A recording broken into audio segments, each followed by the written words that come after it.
अस्सलाम वालेकुम एवरीबॉडी। आज का हमारा उन्वान जो है लॉ सेट 2022 मॉक काउंसलिंग।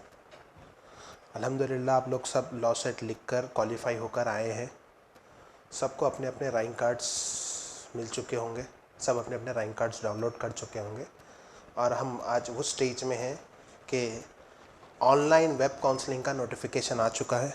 नवंबर 1 2022 को नोटिफिकेशन आ चुका है। 2 नवंबर से 12 नवंबर तक ऑनलाइन वेब काउंसलिंग चलेगी। हम इस ऑनलाइन वेब काउंसलिंग का प्रोसीजर आज डिटेल में डिस्कशन करेंगे। इसके डॉक्यूमेंटेशंस क्या है, कैसा इसके लिए अप्लाई करना है और कैसे आप लोग कॉलेजेस सेलेक्ट करेंगे, कैसे आपके रैंक के बेसिस पे कौन से कॉलेजेस आप शॉर्टलिस्ट करना चाहिए और आपके रैंक के बेसिस पे सीट्स मिलने के पॉसिबिलिटीज़ क्या है। ये सारे चीज़ें हम इंशाल्लाह इस सेशन में डिस्कस करेंगे। सबसे पहली चीज़ जो है, जो पिछले 3 सालों से देखा जा रहा है कि कोविड आने के बाद से ये काउंसलिंग ऑनलाइन हो चुकी है। Web counselling, web based counselling होती है। इसको काउंसलिंग का नाम उन्होंने ऑनलाइन रखा है। ऑनलाइन काउंसलिंग में और फिजिकल काउंसलिंग में थोड़ा सा फ़र्क होता है। फिजिकल काउंसलिंग में आपको स्लॉट बुक करना है, अपने डॉक्यूमेंट्स ओरिजिनल्स लेकर जाना है, एक वेरिफिकेशन सेंटर होता है, वहाँ जाके अपने सारे डॉक्यूमेंट्स वेरीफाई करवाना है। उसके बाद वो लोग वेरिफिकेशन सर्टिफिकेट आपको अलॉट करते हैं। उसके बाद आपको वेब ऑप्शन डालना होता है। ऑनलाइन काउंसलिंग में प्रोसीजर ये है कि आपको सारे डॉक्यूमेंट्स ऑनलाइन अपलोड करना है। उन्होंने अपना पोर्टल दिया हुआ है।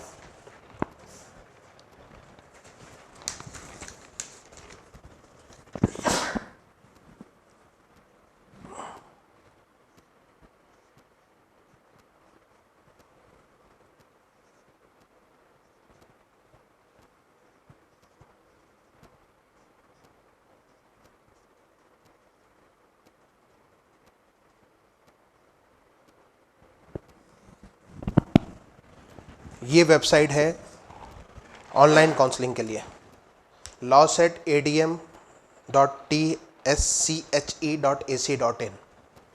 आप इस वेबसाइट पर जब होम पेज पर आप लोग आएंगे तो यहाँ पे आपको ऑप्शन होगा apply for online web counselling. Online web counselling के जब अप्लाई करेंगे आप तो वहाँ पे सबसे पहले आपका हॉल टिकट नंबर,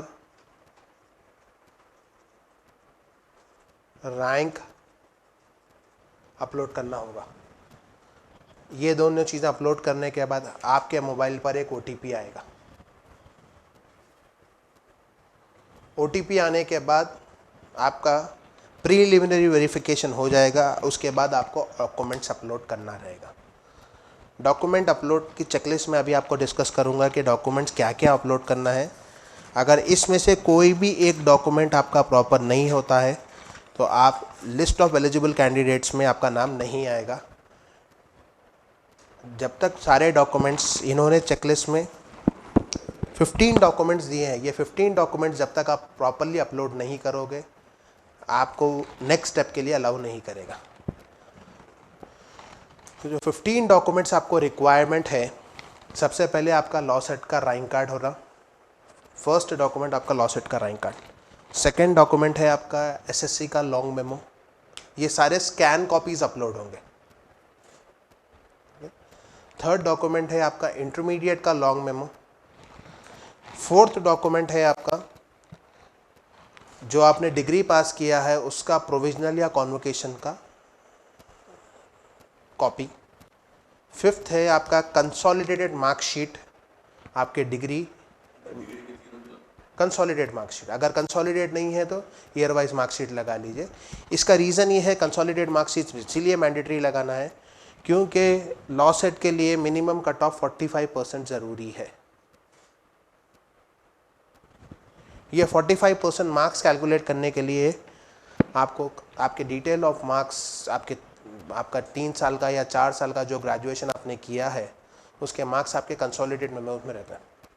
वहाँ पे आपका परसेंटेज गिवन रहता है। ओके, इस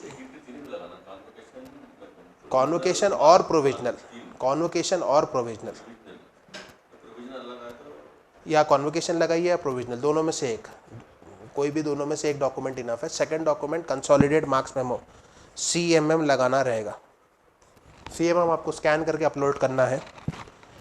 ये तो प्रीलिमिनरी डॉक्यूमेंट्स हो गए। इसके बाद नेक्स्ट लेवल ऑफ डॉक्यूमेंट्स की रिक्वायरमेंट है।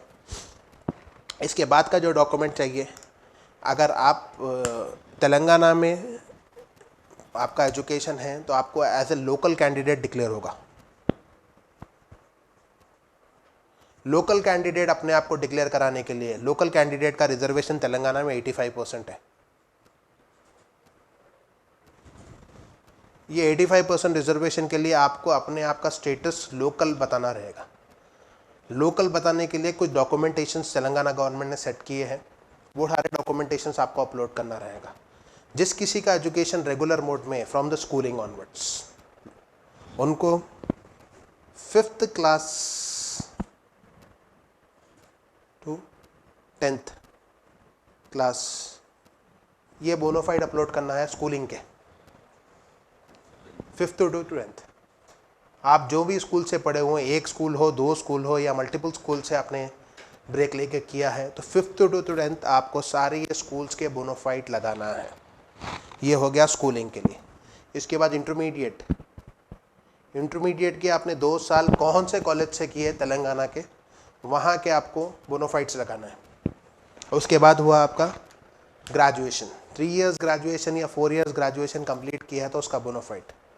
ये आपको 5 + 2 7 और 3 10 या 11 ईयर्स का आपको लोकल स्टडी रहना ज़रूरी है with in the state of Telangana. इसमें से आपका कोई भी एजुकेशन 5th to 10th या इंटरमीडिएट का या ग्रेजुएशन का आउटसाइड तेलंगाना है तो उस सूरत में आप लोग नॉन लोकल कैटेगरी में कंसिडर किए जाएंगे। नॉन लोकल कैटेगरी में सिर्फ 15% सीट्स होती है, इसको बोलते हैं ओपन कैटेगरी सीट्स। इसमें सिर्फ 15% है। आपको लोकल के लिए आप बोलेंगे मेरे पास आधार कार्ड है, XYZ डॉक्यूमेंट्स है, वो कोई डॉक्यूमेंट्स आपका एक्सेप्टेबल नहीं है, सिर्फ आपका एजुकेशन डॉक्यूमेंट्स ये चाहिए। 5th to 10th bonafide, intermediate bonafide, degree बोनोफाइड्स,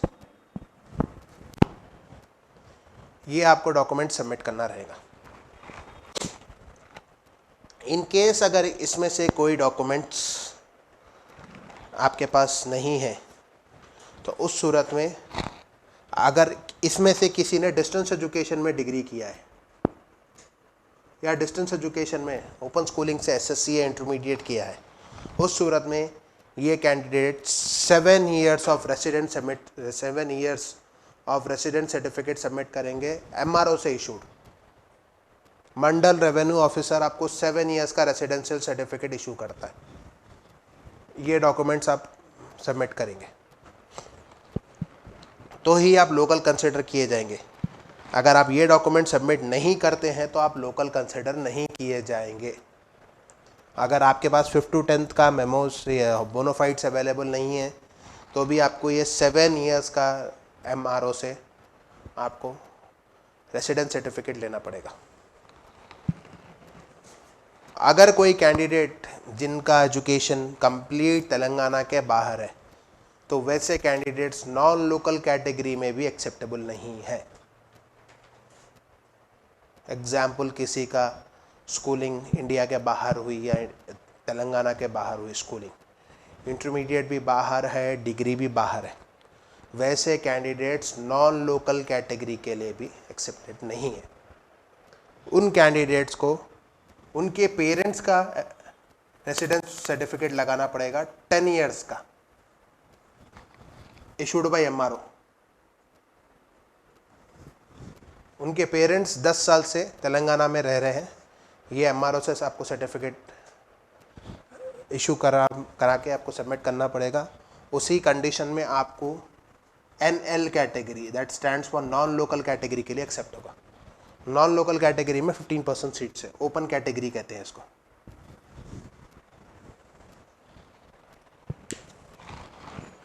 इसके बाद का नेक्स्ट डॉक्यूमेंट ये है कि आपको लेटेस्ट आपका TC सबमिट करना पड़ेगा। चाहे आपने ग्रेजुएशन किया है या पोस्ट ग्रेजुएशन किया है, जो भी अवेलेबल आपके पास लेटेस्ट ट्रांसफ़र सर्टिफिकेट है वो आपको सबमिट करना पड़ेगा। इसके बाद जो है 2020 में सेंट्रल गवर्नमेंट एक EWS रिजर्वेशन लेकर आई है for all the upper caste, जो ST SC या BC में नहीं आते हैं, ऐसे कैंडिडेट्स जो अपर कास्ट में आते हैं, वो सारे candidates can avail this EWS economically weaker section. इसका एक प्रोसीजर होता है, MRO का सर्टिफिकेट इशू करता है, आपकी पेरेंटल इनकम, आपकी फैमिली इनकम का एक स्लैब है, वो स्लैब में अगर आप आते हो तो आपको EWS सर्टिफिकेट इशू होगा। ये भी MRO से ही इशू होता है। EWS हर वो कैंडिडेट जो ST SC या BC में, जिनका नाम नहीं आता है, ST SC या BC में नहीं होते, वो कैंडिडेट्स EWS की अपॉर्चुनिटी अवेल कर सकते हैं। जैसा हमारे पास मुस्लिम्स में सैयद, खान, ये दोनों कैटेगरीज आपको BC में नहीं आते। ये सैयद और ख़ान, इसके अलावा बहुत सारे कैटेगरीज हैं नॉन मुस्लिम्स में, ये सारे लोग EWS के थ्रू रिजर्वेशन क्लेम कर सकते हैं अगर ये लोग एलिजिबल है EWS में। EWS का स्पेशल रिजर्वेशन 10%। ओके, EWS में इंटरनल कंपटीशन भी बहुत बड़ा है, क्योंकि इसमें नॉन मुस्लिम्स में रेड्डीज़ भी बहुत आते हैं। ये एक इंटरनल कंपटीशन भी बहुत लंबा है इसमें, लेकिन ओपन कैटेगरी से बेटर है, एटलीस्ट सीट मिलने के चांसेस हो जाते हैं। इसके बाद नेक्स्ट डॉक्यूमेंट जो अपलोड करेंगे वो अपना ID प्रूफ, प्रेफरेबली आधार कार्ड। अगर कोई कैंडिडेट स्कॉलरशिप के लिए जा रहे हैं तो Aadhaar card is mandatory. Make a note of this one. अगर कोई कैंडिडेट स्कॉलरशिप अवेल करना चाह रहे हैं उनके लिए Aadhaar card is mandatory. Fees reimbursement scheme Telangana government की जो है, जिसमें सारी की सारी फीस तेलंगाना गवर्नमेंट की तरफ से आती है, उस सूरत में आधार कार्ड मैंडेटरी है। नहीं तो आप लोग कोई भी डॉक्यूमेंट अपना ID proof as an ID proof upload कर सकते हैं। इसके अलावा और जो डॉक्यूमेंट चाहिए,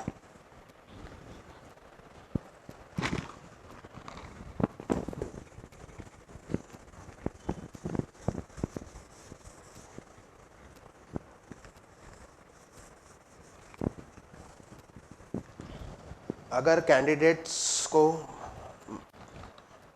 माइनॉरिटी इंस्टीट्यूशन में एडमिशन लेना है तो माइनॉरिटी इंस्टीट्यूशंस के लिए स्पेशल प्रिविलेजेस है कि माइनॉरिटी इंस्टीट्यूशंस में सिर्फ माइनॉरिटी स्टूडेंट्स को एडमिशन मिलता है। तो आपको अपने आप को माइनॉरिटी प्रूफ करना पड़ेगा। माइनॉरिटी के लिए क्रिश्चियन और मुस्लिम माइनॉरिटीज़ एक्सक्लूसिव माइनॉरिटी इंस्टीट्यूशंस होते हैं, क्रिश्चियन माइनॉरिटी, मुस्लिम माइनॉरिटी और सिख माइनॉरिटी। खैर, लॉ कॉलेज में हमारे पास सिर्फ मुस्लिम माइनॉरिटी इंस्टीट्यूशन है एक। तेलंगाना में 2 ही मुस्लिम माइनॉरिटी इंस्टीट्यूशन है, एक हैदराबाद में है, दूसरा खम्मम में है। मुस्लिम माइनॉरिटी इंस्टीट्यूशन में अगर आपको स्पेशली अपने आप को माइनॉरिटी कैंडिडेट डिक्लेयर करना पड़ेगा तो ही आप मुस्लिम माइनॉरिटी इंस्टीट्यूशन के लिए एलिजिबल होंगे। अगर आप अपने आप को माइनॉरिटी कैंडिडेट प्रूफ नहीं कर सकेंगे तो आप मुस्लिम माइनॉरिटी इंस्टीट्यूशन में एलिजिबल नहीं है। उसके लिए आपको 2 डॉक्यूमेंट्स में से, दोनों में से कोई एक डॉक्यूमेंट अपलोड करना होगा। Document number 1, SSC TC copy. आपके SSC में जो आपको TC इशू हुआ था, उस ट्रांसफ़र सर्टिफिकेट में आपका रिलीजन इस्लाम या मुस्लिम लिखा हुआ होता है, वो आपको माइनॉरिटी स्टेटस क्लेम करवाता है। उसकी कॉपी चाहिए सिर्फ। इन केस आपके पास अगर उसकी कॉपी नहीं है तो सेकंड, आप लोग यहाँ से जाते वक्त ये लेकर, एक मैं आपको जियो की कॉपी दूंगा,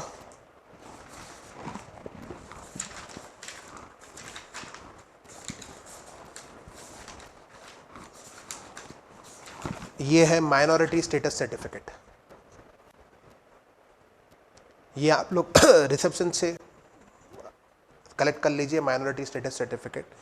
ये सर्टिफिकेट सारा फिल करिए।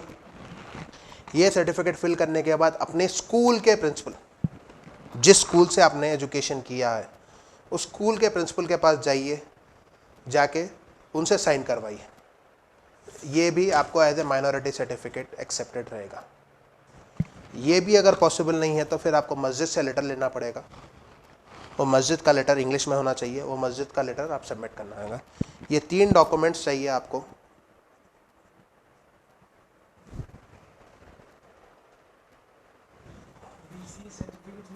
BC सर्टिफिकेट में माइनॉरिटी कहीं भी लिखा हुआ नहीं रहता ना, एक्सेप्टेबल है वो, BCE बोल के लिखा हुआ रहता, उसमें शेख लिखा हुआ है, करेक्ट है, लेकिन शेख माइनॉरिटी बोल के लिखा हुआ है उस पर। वो नहीं, हमारा को as per the checklist papers upload करना ज़रूरी है आपकी, और for the sake of hypothetical situation arguments के लिए, कि ये है कि जो है अगर BCE, क्योंकि स्पेसिफिकली BCE मुस्लिम माइनॉरिटी के लिए बनाया गया है, लेकिन फिर भी अगर कोई कैंडिडेट्स उसी में है, सैयद और खान है, उन्होंने अपने आप को कैसा माइनॉरिटी प्रूफ करेंगे, विद रिस्पेक्ट टू नेम। ये आपको सर्टिफिकेट, ये तीन में से एक, या तो SSC TC कॉपी, या माइनॉरिटी स्कूल सर्टिफिकेट, या तीसरा मस्जिद लेटर, ये तीनों में से कोई एक डॉक्यूमेंट आप अपलोड करेंगे। ये तीनों डॉक्यूमेंट अपलोड करते ही आपको यहाँ पे आपके कैटेगरी में आ जाएगा M, that stands for you are eligible for Muslim minority college. अगर ये आप डॉक्यूमेंट अपलोड नहीं कर रहे हैं तो आप माइनॉरिटी कॉलेज के लिए एलिजिबल नहीं है, नहीं है। इसके बाद जो नेक्स्ट डॉक्यूमेंट चाहिए वो है, अगर आप लोग फीस रिम्बर्समेंट क्लेम कर रहे हैं, तेलंगाना गवर्नमेंट स्कॉलरशिप क्लेम कर रहे हैं, उसके लिए आपको इनकम सर्टिफिकेट चाहिए in urban areas less than 2 lakhs issued by MRO of the year 2022। इससे पुराना किसी के पास सर्टिफिकेट है 2022 से पहले का है तो वो एलिजिबल नहीं है। लेटेस्ट पेरेंटल इनकम सर्टिफिकेट चाहिए issued by the MRO and it should be less than 2 lakh rupees. हर वो स्टूडेंट जो फीस रिम्बर्समेंट कैटेगरी में जा रहे हैं, फीस रिम्बर्समेंट कैटेगरी में तेलंगाना गवर्नमेंट की एक एज लिमिट है, मैं आपको वो एज लिमिट बता देता हूँ। OC कैंडिडेट्स के लिए 3YDC में अगर आप जा रहे हैं तो 30 इयर्स एज लिमिट है, मैक्सिमम 30 इयर्स तक ही आप लोग फीस रिम्बर्समेंट क्लेम कर सकते हैं। हर वो कैंडिडेट जिनकी एज 1/7/2022 से 01/07/2022 से पहले 30 इयर्स रहना, बिलो 30 इयर्स है तो ये वही कैंडिडेट्स एलिजिबल है। अगर ये लोग 30 क्रॉस कर दिए तो ये कैंडिडेट फीस रिम्बर्समेंट के लिए एलिजिबल नहीं है। और वो कैंडिडेट जो ऑलरेडी कोई और PG कर चुके हैं, कोई और मास्टर्स में स्कॉलरशिप अगर ले चुके हैं, तो वो कैंडिडेट्स भी स्कॉलरशिप के लिए एलिजिबल नहीं है। ये एक पॉइंट याद रख लीजिए कि आपने अगर प्रीवियसली कोई मास्टर्स किया है, MBA किया है और आपने तेलंगाना गवर्नमेंट की स्कॉलरशिप पहले से ली है तो आपको सेकंड स्कॉलरशिप नहीं मिलेगी। और अगर कोई कैंडिडेट्स BCE कैटेगरी में है, इनके लिए 34 इयर्स मैक्सिमम, ये 3YDC के लिए बता रहा हूँ मैं, और 5YDC के लिए OC में 25 इयर्स, BC में 29 इयर्स। ये आपको डॉक्यूमेंटेशंस चाहिए। इसके लिए आपको इनकम सर्टिफिकेट लेना पड़ेगा MRO से इशूड। तो ये चेकलिस्ट ऑफ 15 डॉक्यूमेंट्स हैं जो आपको अपलोड करना रहेगा। इंशाल्लाह आप जैसा ये 15 डॉक्यूमेंट्स अपलोड करेंगे, आप लोग, आपका रजिस्ट्रेशन हो जाएगा। उसके बाद आप लॉ सेट का इंटरनल वेरिफिकेशन डिपार्टमेंट आपके सारे डॉक्यूमेंट्स को स्क्रूटनाइज करेगा कि आपके डॉक्यूमेंट्स के हिसाब से आप लोग एलिजिबल है या नहीं है। सो एंड सो कैटेगरी के लिए एलिजिबल है नहीं है। कैटेगरी 1 क्या है कि आपका education as per the law set norms, that is 10+2+3 या 10+2+4 या 10+2 मोड में है नहीं है। अगर आपका ये पैटर्न में एजुकेशन नहीं है तो आप नॉट एलिजिबल, आपका नाम लिस्ट में नहीं आएगा। नेक्स्ट चीज़ आपकी चेक किए जाएंगे कि अगर आपका ये पैटर्न में आने के बाद सेकंड चीज़ है कि आपका 45% of marks in your qualifying examination, that is a graduation. In case किसी का ग्रेजुएशन में 45% नहीं है तो अगर उन्होंने पोस्ट ग्रेजुएशन किया है, पोस्ट ग्रेजुएशन में अगर 45% एंड अबव है तो पोस्ट ग्रेजुएशन के बेसिस पे वो लोग एलिजिबल है। उसके लिए आपको supporting post graduate documents upload करना पड़ेगा साथ में। सेकेंड स्टेप ये हो गया कि आपका percentage based eligibility. Percentage based eligibility third step होगा कि आपका कैटेगरी बेस्ड एलिजिबिलिटी। आप ओसी में आएंगे,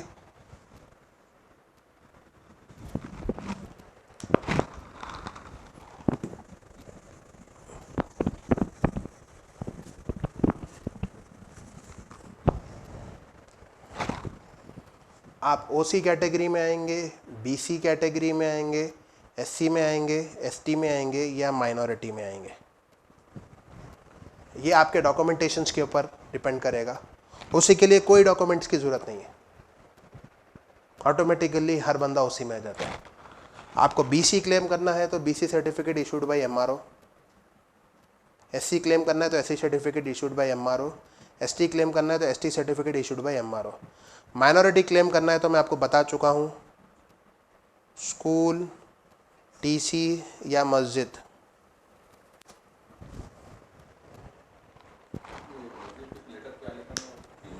मस्जिद के पास प्रोफॉर्मा रहता है कि आप यू आर ए मुस्लिम, आप मुस्लिम हैं और आप ये यहाँ के रेसिडेंट हैं उनका, वो इजीली आपको मस्जिद से मिल जाता।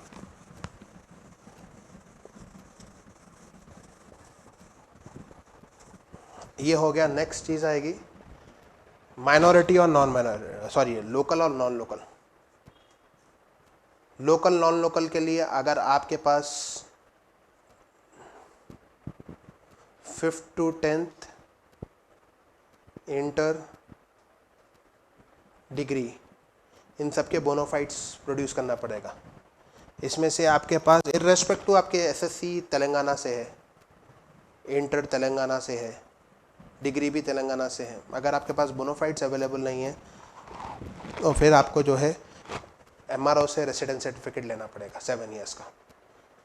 और अगर आपके पास अवेलेबल है तो आप डायरेक्टली लोकल में आ जाएंगे, अगर नहीं है तो एमआरओ से लीजिए। अगर ये डॉक्यूमेंट्स में से कोई भी एक डॉक्यूमेंट अवेलेबल नहीं है, समझिए आपने इंटरमीडिएट से किया या कर्नाटक से किया है, उस सूरत में आप नॉन लोकल कैटेगरी में होगे। ओके, इसके बाद है नेक्स्ट है ईडब्ल्यूएस। ईडब्ल्यूएस के लिए मैं ऑलरेडी आपको बता चुका हूँ कि ईडब्ल्यूएस के लिए आपको एमआरओ से ईडब्ल्यूएस सर्टिफिकेट लेना है। ईडब्ल्यूएस का रिजर्वेशन होता है 10%। इसके बाद है नेक्स्ट है आपका इनकम सर्टिफिकेट। अगर candidates fees reimbursement scholarship claim कर रहे हैं तो इनकम सर्टिफिकेट। लास्ट है आधार कार्ड या आईडी प्रूफ। ये डॉक्यूमेंट्स, ये डॉक्यूमेंटेशन जैसा आप अपलोड कर दोगे, और ये डॉक्यूमेंटेशन अपलोड करने के लिए लास्ट डेट है 12 नवंबर 2022। ये डॉक्यूमेंट्स इससे पहले ये वेबसाइट पे आपको अपलोड करना है। ये डॉक्यूमेंट्स अपलोड होने के बाद आपको display list of registered candidates आएगी 17 के दिन।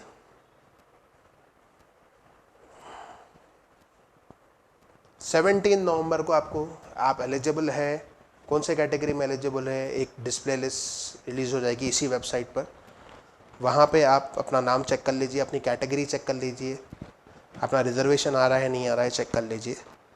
उसके बाद आपको आएगा नेक्स्ट ऑप्शन कॉलेजेस सेलेक्ट करने के लिए, वेब ऑप्शंस। वेब ऑप्शंस में आप कॉलेजेस सेलेक्ट करेंगे। कॉलेजेस कैसा सेलेक्ट करेंगे वो मैं आपको बताऊंगा आगे।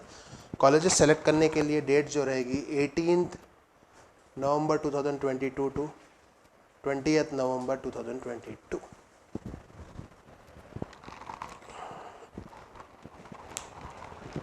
ये 3 दिन का टाइम मिलेगा। 3 दिन में आपको 19 तक अपलोड करना है। 20 के लिए सिर्फ एडिट ऑप्शन मिलेगा। 28 जो लास्ट डेट रहेगा उसमें सिर्फ एडिट ऑप्शन मिलेगा। आपको कुछ ऑप्शंस अपने प्रायोरिटी चेंज करना है तो वो ऑप्शन मिलेगा। 22 के दिन आपको आपका डिज़ायर्ड कॉलेजेस ने आपने जिस कॉलेजेस में ऑप्शंस दिए हैं उसमें से अगर आप एलिजिबल हो गए और रैंक के कट ऑफ में आ गए तो आपको अलॉटमेंट लेटर इशू होगा 22 के दिन।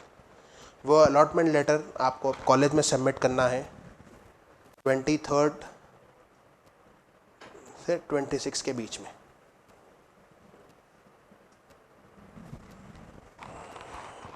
आप 23 से 26 के बीच में कॉलेज में जाके अपना अलॉटमेंट लेटर और साथ में जो भी आपकी फ़ीस रहेगी, अगर फ़ीस रिम्बर्समेंट कैटेगरी में नहीं है तो आपकी फ़ीस ऑनलाइन ही पे करना रहेगा। चालान आएगा, एक प्रिस्क्राइब फ़ीस का चालान आएगा, वो चालान की आपको फ़ीस पे करना रहेगा और अपने कंसर्न कॉलेज जहाँ पे भी आपका अलॉटमेंट आया उस कॉलेज में आपको जाकर रिपोर्ट करना रहेगा। ये प्रोसीजर है एडमिशन्स के लिए। अब टेंटेटिवली फ़ीस क्या रहेगी और आपको कैसा कॉलेज सेलेक्ट करना रहेगा, ये मैं आपको डिस्कस करूँगा। आई गेस यहाँ तक का प्रोसीजर सबके लिए क्लियर है। यहाँ तक के प्रोसीजर में किसी को कोई डाउट? लेडीज़ में किसी को कोई डाउट यहाँ तक के प्रोसीजर में?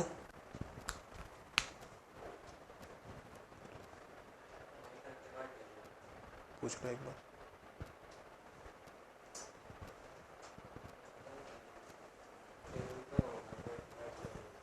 आई होप यहाँ तक का प्रोसीजर सबके लिए क्लियर है, क्योंकि ये प्रोसीजर हम स्टेप 1 यहाँ पे हम पूरा हमारा कंप्लीट हो चुका है।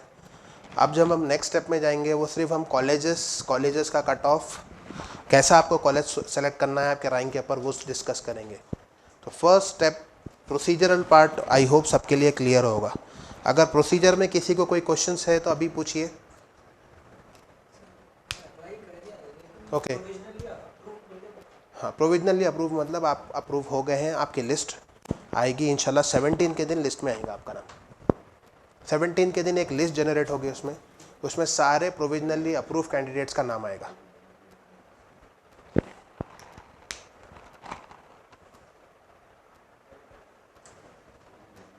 ओके जिन कैंडिडेट्स ने ऑलरेडी अप्लाई कर दिया है वो अपने स्टेटस चेक करते रहिए।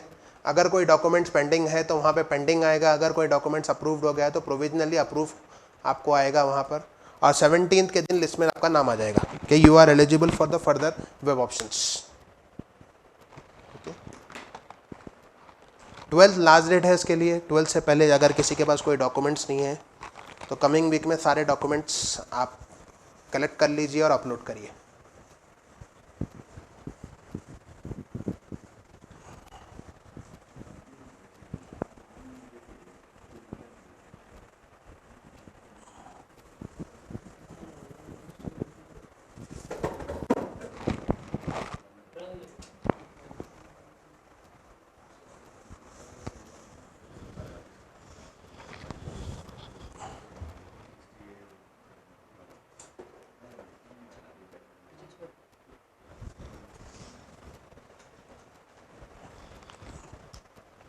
ये हो गया हमारा स्टेप 1 का प्रोसेस।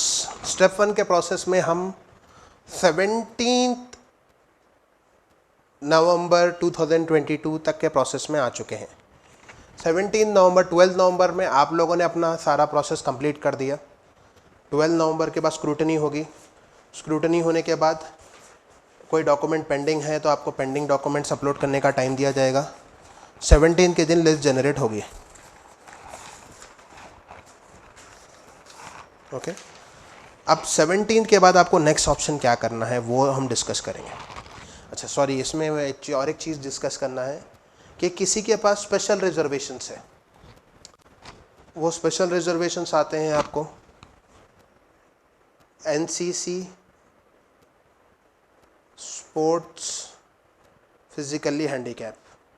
अगर कोई candidates NCC, physically handicap, sports या कैप कैटेगरी में है, ये कैंडिडेट्स को अपना वेरिफिकेशन फिज़िकली करवाना पड़ेगा। अपने जो डॉक्यूमेंट्स इनके पास प्रूविंग डॉक्यूमेंट्स है एनसीसी, स्पोर्ट्स, फिजिकली हैंडीकैप या कैप, ये कैटेगरी के लोग अपना स्लॉट बुक करेंगे। ऑनलाइन में इनके लिए स्लॉट बुकिंग ऑप्शंस है। और उसके बाद वेरिफिकेशन सेंटर हैदराबाद में professor G Ram Reddy centre for distance education के बैक साइड में वेरिफिकेशन सेंटर है। वहाँ जाएंगे आप लोग, वहाँ जाकर अपना डॉक्यूमेंट्स वेरीफाई कराएंगे। मेक ए नोट, अगर कोई candidates NCC, sport, physically handicap या कैप कैटेगरी में है, इनका एक स्पेशली रिजर्व कैटेगरी होती है। ये कैंडिडेट्स अपना स्लॉट बुक करेंगे और स्लॉट बुक कर ऑनलाइन काउंसलिंग हेल्पलाइन सेंटर है professor G Ram Reddy centre for distance education के बैक साइड में, वहाँ जाएंगे और अपने सारे डॉक्यूमेंट्स वेरीफाई कराएंगे। उसी के बाद आप लोग इस कैटेगरी के लिए एलिजिबल है। अगर कोई कैंडिडेट्स इस कैटेगरी के लिए है तो इनके लिए थोड़ा सा वक्त ज़्यादा है, इनको अपने सपोर्टिंग डॉक्यूमेंट्स लेके जाना पड़ेगा।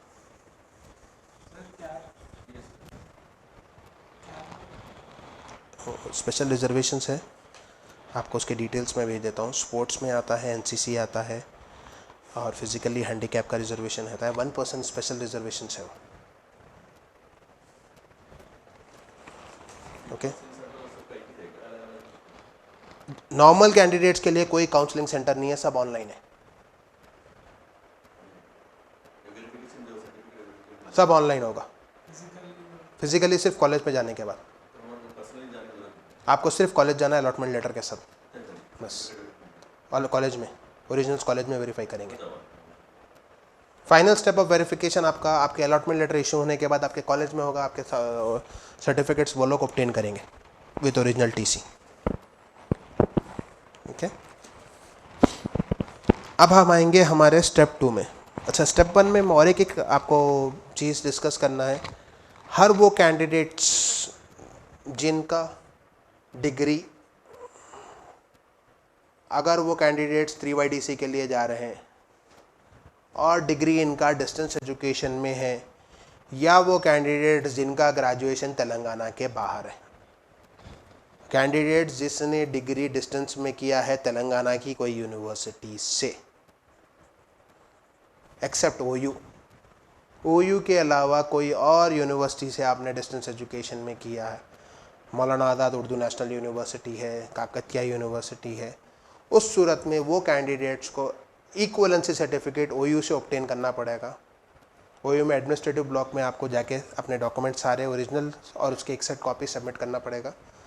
वो लोग वेरीफाई करके आपको इक्वलेंसी सर्टिफिकेट इशू करेंगे, and they charge 2000 rupees to issue an equivalency certificate.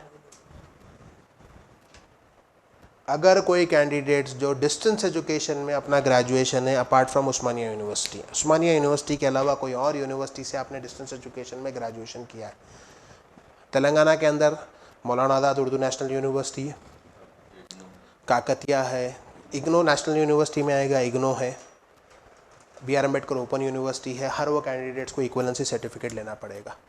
और हर वो कैंडिडेट्स चाहे उन्होंने रेगुलर या डिस्टेंस में आउटसाइड ऑफ तेलंगाना, मतलब जो कैंडिडेट्स जिनका रेगुलर हो या डिस्टेंस हो, अगर ये कैंडिडेट का education apart from Telangana any university through out India रहे, आंध्र प्रदेश, कर्नाटक, महाराष्ट्र, मध्य प्रदेश, उत्तर प्रदेश, राजस्थान, दिल्ली, ये कोई भी स्टेट की अगर यूनिवर्सिटी से इन्होंने किया है, तो उस सूरत में भी आपको इक्वलेंसी सर्टिफिकेट मैंडेटरी है। उस्मानिया यूनिवर्सिटी से आप इक्वलेंसी सर्टिफिकेट लेने के बाद ही आप एलिजिबल होंगे। मेक ए नोट, अगर किसी ने ओपन यूनिवर्सिटी डिस्टेंस एजुकेशन या तेलंगाना के बाहर किसी यूनिवर्सिटी से किया है तो उनके लिए ये प्रोसीजर करना ज़रूरी है, और यह प्रोसीजर का प्रोसेस टाइम 3 दिन का है। अगर आप मंडे जाके सबमिट करेंगे अपना फाइल तो आपको वेडनेसडे तक मिलेंगे डॉक्यूमेंट्स, और उसी के बाद आप एलिजिबल रहेंगे। ओके, आई होप यहाँ तक सबके लिए क्लियर है।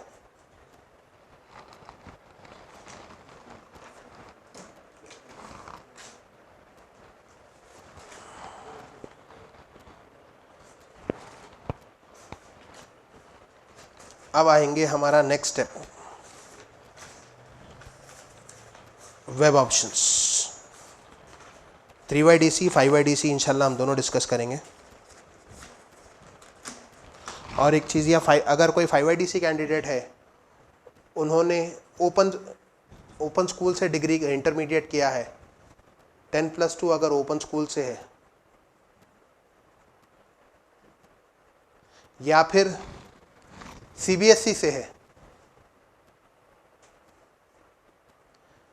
ISC से है, या कोई भी international curriculum, IB international bachelor या कोई भी और करिकुलम से, apart from board of intermediate कोई और करिकुलम से आपने इंटरमीडिएट किया है, Telangana open school, Andhra Pradesh open school, NIOS national institute of open schooling, CBSE regular board, ISC regular board या IB रेगुलर बोर्ड, ये सारे कैंडिडेट्स को बोर्ड ऑफ इंटरमीडिएट से इक्वलेंसी सर्टिफिकेट इशू करवाना पड़ेगा।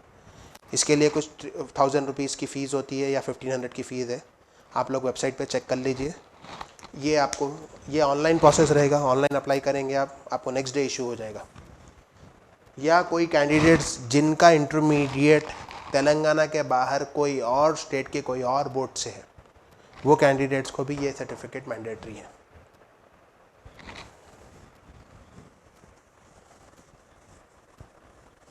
I hope this is clear. इंशाल्लाह चलिए आइए अब हम हमारे बहुत ही इम्पोर्टेंट स्टेज में हैं इस वक्त। इंशाल्लाह यहाँ तक आए जब तक सबके पास 17 नवंबर का टाइम रहेगा, सबके नाम इंशाल्लाह लिस्ट में आ जाएंगे। अब आपको 18th 19th 2 दिन का टाइम मिलेगा कि आपके चॉइस ऑफ कॉलेजेस आपको अपलोड करना है। चॉइस ऑफ कॉलेज अपलोड करने के लिए कोई लिमिट नहीं है। 3YDC में तेलंगाना में 23 कॉलेजेस है, आप 23 कॉलेजेस पूरे के पूरे अपलोड कर सकते हैं। मैं 1 2 कॉलेज 3 कॉलेज नहीं, आपकी चॉइस है, पूरे 23 अपलोड करिए। और 23 में से एक्सक्लूसिव वुमेन 2 कॉलेजेस है एक्सक्लूसिव वुमेन। एक आपको 5IDC के लिए तेलंगाना गवर्नमेंट का एक कॉलेज है, और दूसरा एक्सक्लूसिव वुमेन आपको कॉलेज रहेगा, वो है आंध्रा महिला सभा। ये 2 कॉलेजेस में ओनली वुमेन कैंडिडेट्स एलिजिबल है, बाकी इसके अलावा सारे कॉलेजेस में मेल फीमेल दोनों कैंडिडेट्स एलिजिबल है। अब यहाँ पे हम डिस्कस करेंगे कि आपके रैंक के ऊपर पॉसिबिलिटीज़ क्या है। हर वो कैंडिडेट्स जो माइनॉरिटी से बिलोंग कर रहे हैं उनके लिए माइनॉरिटी में 2 कॉलेजेस हैं। एक हैदराबाद में है, दोनों प्राइवेट लॉ कॉलेजेस हैं, एक हैदराबाद में है और एक खम्मम में है। और वो कैंडिडेट्स जिनका कैटेगरी OC होता है, वो कैंडिडेट्स जिनकी कैटेगरी OC है, OC के लिए लास्ट ईयर जो सीट अलॉट हुई थी मेल के लिए 3500 रैंक पे अलॉट हो गई। ये फाइनल रैंक है माइनॉरिटी कॉलेज तेलंगाना हैदराबाद में। OC मेल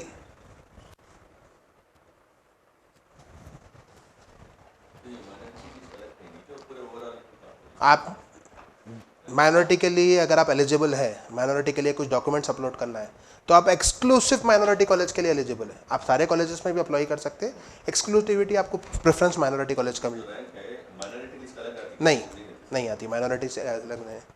माइनॉरिटी कैंडिडेट्स को लास्ट ईयर 3500 में OC कैटेगरी में मेल को क्लोज हो गया था, और अप्रॉक्सीमेटली 5000 पे फीमेल क्लोज हो गया था। उसके बाद आपको सीट अलॉट हुए BCE कैटेगरी में। BCE कैटेगरी में मेल के लिए 4700 और फीमेल के लिए 6300 फीमेल कैंडिडेट्स। इसके बाद वो कुछ स्पेशल रिजर्वेशन के सीट्स अलॉट होते हैं। अगर कोई NCC है, फिजिकली हैंडीकैप है या स्पोर्ट्स कैटेगरी में, उनके लिए स्पेशल रिजर्वेशंस होते हैं, उनके अपर रैंक में भी मिल जाती है। 3rd कैटेगरी है EWS। EWS के लिए मेल जो है 4900 मेल, ये फाइनल क्लोज ऑफ है, और फीमेल के लिए 6300। तो ट्रेंड्स ये बताते हैं कि शायद ये साल भी वही रहेगा। तो अगर आपका रैंक मेल हो, अगर आपका OC कैटेगरी में हो, तो 3500 के लिए आपको ब्राइट चांस है कि आपको माइनॉरिटी इंस्टीट्यूशन मिल जाएगा हैदराबाद के अंदर।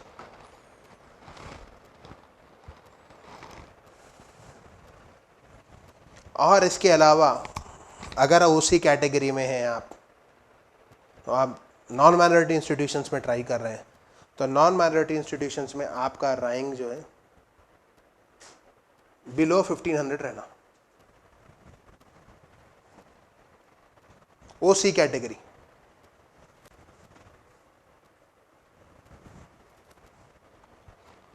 नॉन माइनॉरिटी इंस्टीट्यूशंस में, क्योंकि 1500 के ऊपर मेल को बहुत मुश्किल है। फीमेल के लिए 2500 तक भी इंशाल्लाह सीट मिल जाएंगी ये साल।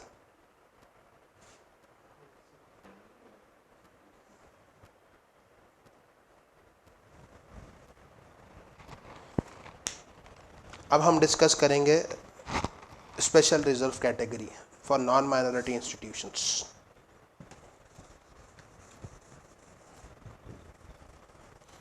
नॉन माइनॉरिटी इंस्टीट्यूशंस के ट्रेंड्स ये बता रहे हैं कि BCE कैटेगरी में नॉन माइनॉरिटी इंस्टीट्यूशंस में 6000 रैंक के कैंडिडेट्स भी एलिजिबल थे मेल। लास्ट ईयर 6000 रैंक वाले कैंडिडेट्स को भी सीट अलॉट हुई है हैदराबाद में,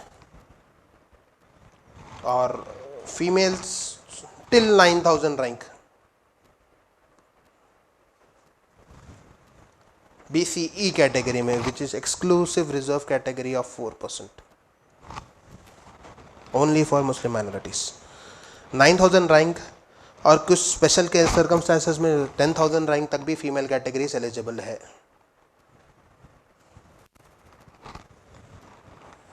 नॉन माइनॉरिटी इंस्टीट्यूशन में तो आप लोग अपने प्रेफरेंसेस वही हिसाब से देख के सेट करिए कि माइनॉरिटी या नॉन माइनॉरिटी इंस्टीट्यूशंस में। अब हम लोग EWS कैटेगरी देखेंगे। EWS कैटेगरी में EWS का इंटरनल कंपटीशन बहुत बड़ा है। EWS में वास्ट, हर वो पर्सन जो OC में आता, अगर उनकी पर्टिकुलर इनकम ग्रेड जो गवर्नमेंट की तरफ से सेट है वो है, तो वो लोग EWS कैटेगरी में आते। EWS कैटेगरी में लास्ट ईयर 9000 रैंक तक भी मेल को सीट अलॉट हुई। 9000। इन सम सर्कमस्टांसेस 9000 के ऊपर वालों को भी हुई। 9000 तक तो सारों को अलॉट हुई सीट्स EWS कैटेगरी में। EWS फीमेल के लिए भी वही है। EWS फीमेल भी 9000 तक उनको भी सीट अलॉट हुई, 9009 तक। लेकिन ये मैं फिर कह रहा हूँ, 9000 तक लास्ट ईयर अलॉट हुई तो इस साल अलॉट होना ज़रूरी नहीं है, क्योंकि इसका 10% रिजर्वेशन है, लेकिन कंपटीशन बहुत ज़्यादा है। ये 10% रिजर्वेशन में जितने कैंडिडेट्स आते हैं 10% सीट्स में, वो अगर एग्जाम्पल 3000 में क्लोज हो जाता है तो 3000 में आपको कट ऑफ हो जाएगा। इंटरनल कंपटीशन बहुत ज़्यादा है इसके अंदर, ये 10% में। तो ये फिक्स नहीं है कि जो है आपको 9000 में ये साल भी सीट मिल जाएगी। ट्रेंड्स है कि मिल सकती है ये साल भी। हैदराबाद के अलावा माइनॉरिटी इंस्टीट्यूशन खम्मम में भी है। अगर कोई खम्मम में कंफर्टेबली पढ़ सकते हैं, खम्मम में उनको ट्रैवलिंग का प्रॉब्लम नहीं है, तो खम्मम भी एक प्रेफरेंस ऑप्शंस ले सकते हैं आप लोग। एक्सक्लूसिव माइनॉरिटी इंस्टीट्यूशन है। मैं इंशाल्लाह उसके लास्ट ईयर के आपको ट्रेंड्स बताता हूँ। मेल 10,000 रैंक को भी मेल को सीट अलॉट हुई यहाँ पर खम्मम में, क्योंकि एक्सक्लूसिव माइनॉरिटी कॉलेज है। वही सेम फीमेल कैटेगरी में भी 10,000 रैंक में फीमेल कैटेगरी में भी सीट अलॉट हुई खम्मम में। अगर कोई कैंडिडेट्स जिनका रैंक बहुत ऊपर है तो वो लोग ये कॉलेज प्रेफर कर सकते हैं। ये माइनॉरिटी इंस्टीट्यूशन है खम्मम में।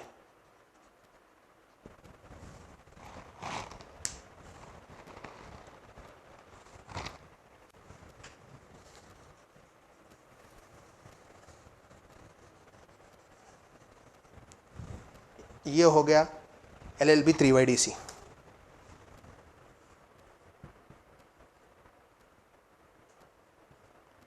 इसके बाद हमारे पास एक और एक कोर्स है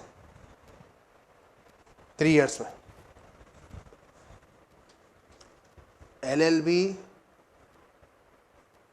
ऑनर्स 3YDC। 2 ही कॉलेजेस में इसके लिए सीट्स अवेलेबल है।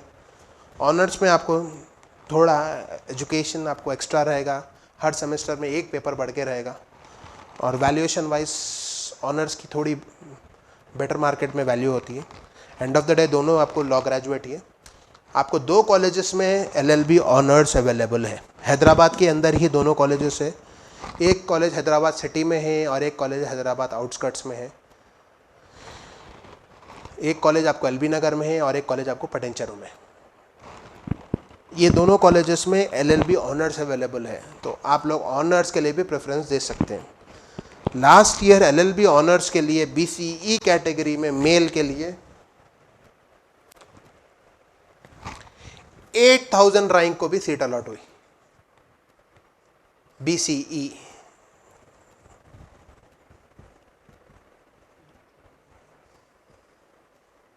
8000 मेल, और फीमेल के लिए जो सीट अलॉट हुई वो है 10,000 पे, LLB ऑनर्स के लिए। Same goes with EWS। EWS में मेल को जो सीट अलॉट हुई वो भी 8000 तक हुई,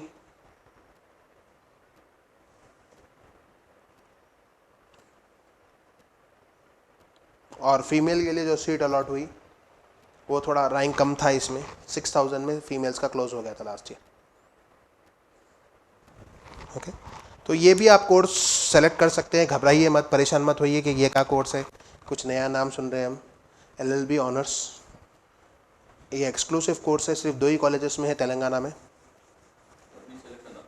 आप कर सकते हैं सेलेक्ट, आपका ऑप्शन है वो। 17th के बाद, ये सब हम 17th के बाद का डिस्कस कर रहे हैं। ये अभी जो हम सेशन ब्रेक लेके जो शुरू करें हैं सेशन, ये 17th के बाद का है सब चीज़। आप 17 तक आपको लिस्ट आ जाएगी कि आप एलिजिबल है, सो एंड सो कैटेगरी में आप एलिजिबल है। उसके बाद 17 नवंबर के बाद आपको वेब ऑप्शन देना है। 17 to 19 2 दिन आपको वेब ऑप्शन रहेंगे। 20th के दिन एडिट ऑप्शन आएगा।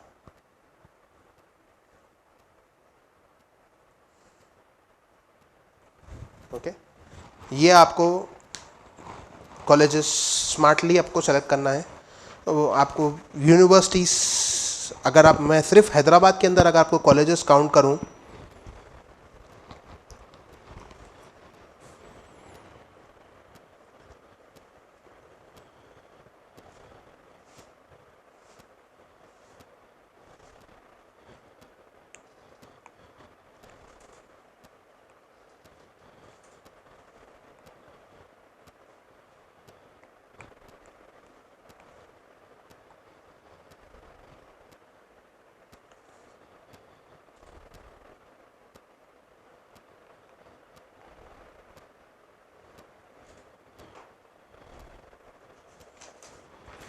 13 colleges in and around Hyderabad आपको प्राइवेट कॉलेजेस है, और एक यूनिवर्सिटी कॉलेज है। टोटल 14 कॉलेजेस आपको इन एंड अराउंड हैदराबाद है। थोड़े से कॉलेजेस दूसरे डिस्ट्रिक्ट्स में भी हैं, जैसे आपको वरंगल में 3 कॉलेजेस है, खम्मम में 1 कॉलेज है, करीमनगर में 2 कॉलेजेस है। मैक्सिमम कॉलेजेस आपको हैदराबाद में ही है। ओके, ये हो गया LLB 3/DC के लिए। LLB ऑनर्स के लिए 2 कॉलेजेस है, दोनों इन एंड अराउंड हैदराबाद है। आपको रफली 14 और 2 16, और एक अगर किसी का रैंक काफ़ी हाई है तो खम्मम में माइनॉरिटी कॉलेज है, ये कॉलेज में भी आप लोग अप्लाई कर सकते हैं। आपके पास नियरली 17 to 18 कॉलेजेस का ऑप्शन है। इसमें से कोई भी एक कॉलेज आप सेलेक्ट करिए, आपके as per your choice. Hyderabad के बाहर जितने कॉलेजेस हैं, वो एक सिद्दीपेट का कॉलेज अगर आप एक्सक्लूसिव रखेंगे, सिद्दीपेट का college affiliated to Osmania University है। हैदराबाद के बाहर जो कॉलेजेस सिद्दीपेट में है, सिद्दीपेट डिस्ट्रिक्ट में, सिद्दीपेट यहाँ से 100 किलोमीटर्स है। सिद्दीपेट का जो लॉ कॉलेज है, वो लॉ कॉलेज आपको एफिलेटेड टू उस्मानिया यूनिवर्सिटी है। अगर आप लिस्ट में जाएंगे तो उसका नाम 5th है। कॉलेज का नाम है Vinayaka law college. Vinayaka law college, ये एक प्राइवेट लॉ कॉलेज है, सिद्दीपेट में अवेलेबल है। ये कॉलेज भी उस्मानिया यूनिवर्सिटी से एफिलेटेड है। इसके अलावा जितने कॉलेजेस हैदराबाद या उसके बाहर है, वो सारे डिफरेंट यूनिवर्सिटी से है। जैसा आदर्श लॉ कॉलेज जो वरंगल में है, और मनेर लॉ कॉलेज जो खम्मम में है, ये दोनों काकतिया यूनिवर्सिटी से एफिलेटेड है। इसके बाद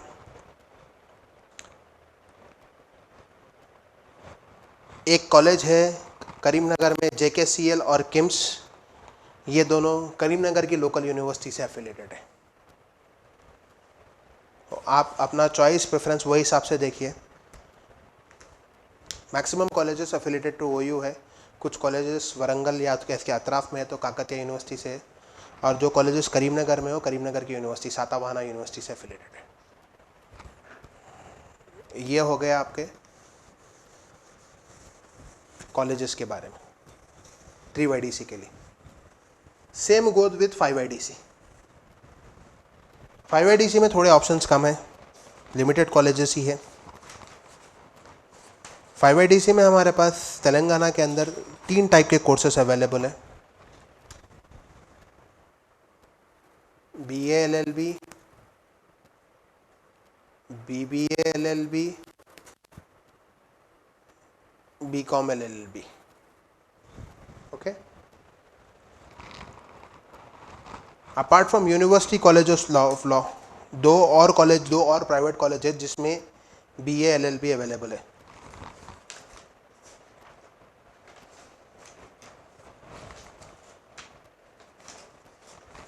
सॉरी 3 कॉलेजेस है जिसमें BA LLB अवेलेबल है।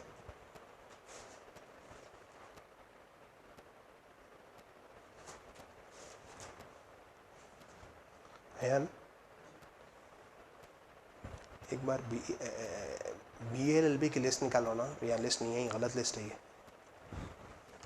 BBA LLB 2 कॉलेजेस में अवेलेबल है। BA LLB का हम थोड़ी देर में डिस्कस करेंगे। BBA LLB 2 कॉलेजेस में अवेलेबल है। एक है महात्मा गांधी लॉ कॉलेज एलबी नगर और दूसरा है सुल्तानुल लॉ कॉलेज बंजारा हिल्स। ये दोनों कॉलेजेस BBA LLB के लिए हैं। इसमें OC सीट 1500 रैंक मेल और 2000 rank female. BCE seat 2500 rank for both male and female और EWS seat goes with 1500 and 2500 for male and female। ये लास्ट ईयर के ट्रेंड्स है। BBA LLB सुल्तानुल college of law minority college है ये। इसके अलावा एक कोर्स है BCom LLB। ये एक्सक्लूसिव सिर्फ एक ही कॉलेज है, लॉ कॉलेज एलबी नगर में, उन्हीं के पास अवेलेबल है। इसके लिए सीट्स भी बहुत लिमिटेड है इनके पास और इसमें BCE कैटेगरी में 700 में सीट लास्ट ईयर अलॉट हुई थी और EWS कैटेगरी में 2500 में अलॉट हुई थी। मेल एंड फीमेल दोनों के लिए कॉमन था। इसके बाद आया BA LLB।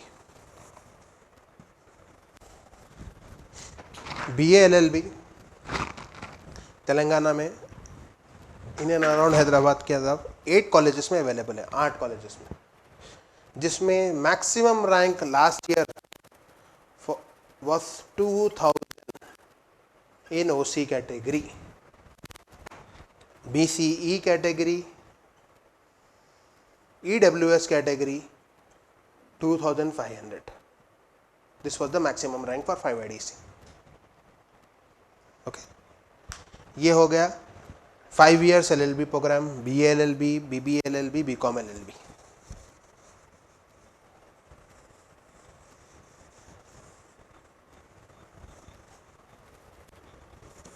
अब ये है कि आप कॉलेजेस कैसा प्रेफर करेंगे। मैं आपको 14 to 16 कॉलेजेस के बारे में ऑलरेडी बता चुका हूँ। इसके सारे डिटेल्स आपको ये वेबसाइट पे अवेलेबल भी है। इसमें आप college 1, 2, 3, 4, 5 goes on to N option तक आपके कॉलेजेस सेलेक्ट कर सकते हैं। N जो है 23 कॉलेजेस है, that is the last limit. ये पूरे कॉलेजेस आप लिस्ट ले सकते हैं। उसमें फर्स्ट कॉलेज कौन सा प्रेफर कर रहे हैं आप, फर्स्ट प्रेफरेंस में कौन सा नाम दे रहे हैं। एग्जाम्पल फर्स्ट प्रेफरेंस में आप university college of law Osmania university दे रहे हैं, तो उस्मानिया यूनिवर्सिटी का जो कोड रहेगा वो आपको नंबर 1 पे लिखना रहेगा। वहाँ पे ऑप्शन नंबर 1 डालना रहेगा आपको उस कोड के बाद में। सेकेंड कॉलेज आप कौन सा प्रेफर कर रहे हैं, एग्जाम्पल एक माइनॉरिटी इंस्टीट्यूशन प्रेफर कर रहे हैं तो उसको आप 2 डालना रहेगा। थर्ड कॉलेज कौन सा प्रेफर कर रहे हैं हैदराबाद में, ये सारी लिस्ट आपको, हाँ वहाँ पे कॉलेज की लिस्ट अपलोड होंगे, उसमें आप अपना प्रेफरेंस देंगे 1, 2, 3, 4, 5, 6 आप प्रेफरेंस देंगे। कॉलेज की लिस्ट आपको रिसेप्शन पे अवेलेबल है, आप जाते वक्त कलेक्ट कर सकते हैं। तो ऐसे ऑप्शंस आप अपलोड करिए। ये कॉलेजेस आप स्मार्टली अपलोड करिए कि कॉलेजेस आप कितनी दूर है आपको, कॉलेजेस आप कौन सा कॉलेज प्रेफर करना चाह रही, वो स्मार्टली चेक करके आप वेब ऑप्शंस अपलोड करिए। 2-4 कॉलेजेस मत करिए। अगर रैंक आपका हाई है तो मैक्सिमम कॉलेजेस करने की कोशिश करिए। जिससे ज़्यादा आप कॉलेजेस अपलोड करेंगे उतने ज़्यादा आपके सीट मिलने के चांसेस बढ़ जाएंगे। और किसी कैंडिडेट का रैंक 8,000, 9,000, 10,000 भी है, डिसअप मत होइए, डिसहार्टेंड मत होइए। आप सारे कॉलेजेस अपलोड करिए, इंशाल्लाह फर्स्ट नहीं तो सेकंड फेज़ में आपको सीट मिलने के चांसेस रहते हैं। ये जो ट्रेंड्स बता रहा हूँ मैं, ये फर्स्ट फेज़ का बता रहा हूँ। सेकंड फेज़ में थोड़े और ब्राइट चांसेस होते हैं सीट्स मिलने के। Second phase सुल्तानुल college of law minority institution में बहुत मुश्किल है आना। आप अगर ओसी कैटेगरी, कौन सी कैटेगरी में, बीसी कैटेगरी में दूसरे कॉलेजेस में है चांस, मिल जाता, कोशिश करिए मिल जाता। मेरे हिसाब से आपको विनायका कॉलेज ऑफ लॉ में चांसेस है। Last year Vinayaka College of Law 9,400 पे बीसी कैटेगरी में सीट मिली। Vinayaka College of Law Siddipet, 100 kilometre है सिर्फ यहाँ से। कोशिश करिए। और 7,000 रैंक में अरोरा में भी मिला, अरोरा मरियलगुड़ा में, अरोरा मरियलगुड़ा यहाँ से 60 किलोमीटर है, उसमें भी सीट मिली। लेकिन अरोरा मरियलगुड़ा एक है और अरोरा एक बल्लागुड़ा पे है। बल्लागुड़ा के अरोरा उस्मानिया यूनिवर्सिटी से एफिलेटेड और मरियलगुड़ा का अरोरा महात्मा गांधी यूनिवर्सिटी से एफिलेटेड है। उसमें आपको लास्ट ईयर 7,400 तक भी आपको सीट अलॉट हुई। लेकिन आप ऑप्शंस पूरे डालिए, मेरे हिसाब से आपको मिल जाती आपको सीट।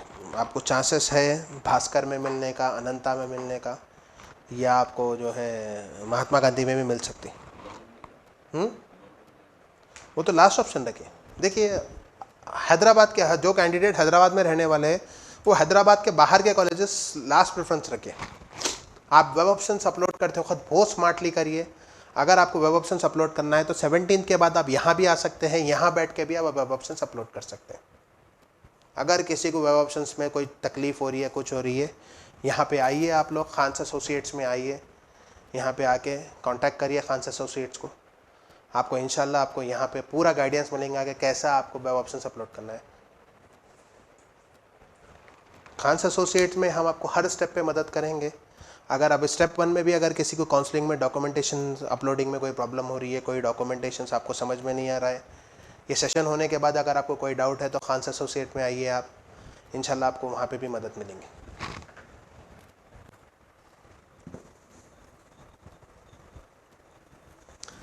अब आया इसके बाद का स्टेप। ये 17 एंड 18 को आपने अपलोड कर दिया, आपने कॉलेजेस सेलेक्ट कर लिए। 22 को आपको SMS कंफर्मेशन आएगा, उसके बाद आप लॉगिन करेंगे, आपको सीट अलॉट हुई नहीं हुई वो आपको बताया जाएगा।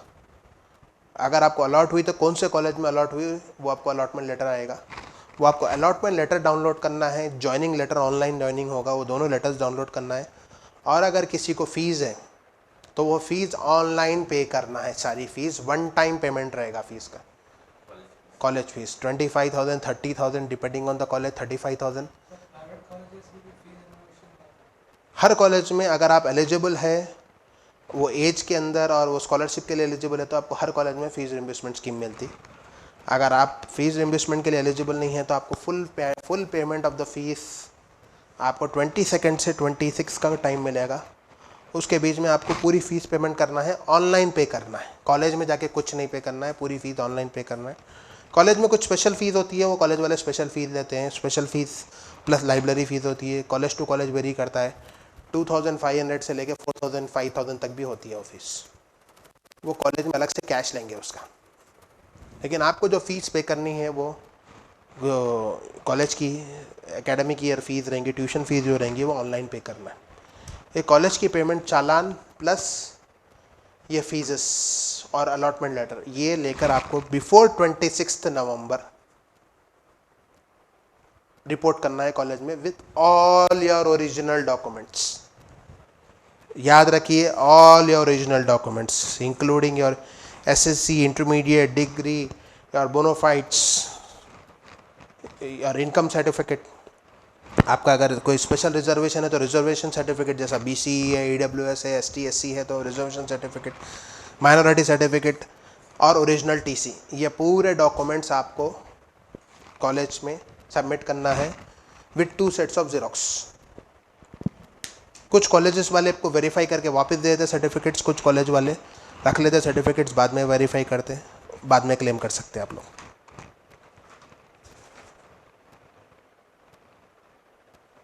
ओके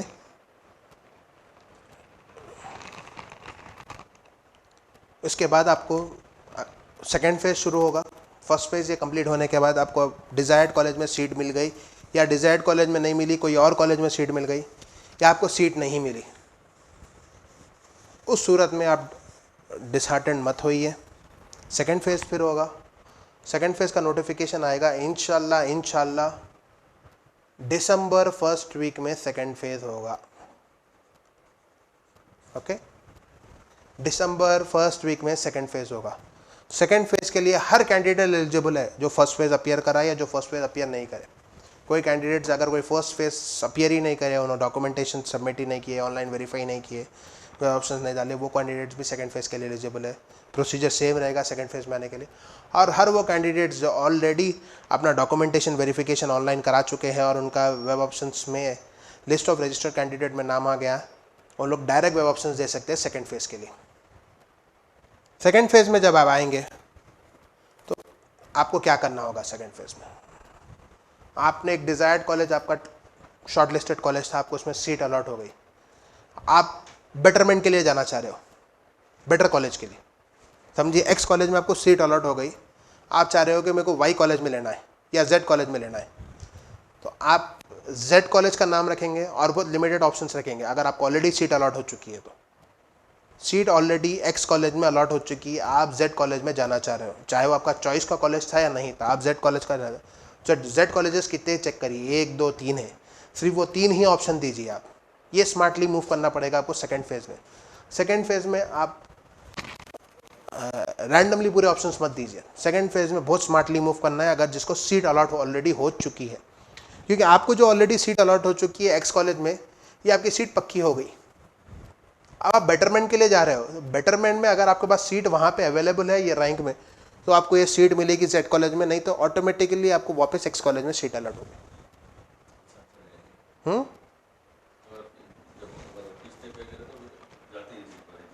फीस तो आपको पे करना रहेगा, फीस आपको फर्स्ट फेज में पे कर देना अगर अलॉट हो गई तो। फर्स्ट फेज में आप फीस पे करके कॉलेज में रिपोर्ट हुए तो आपको सीट कंफर्म हुई।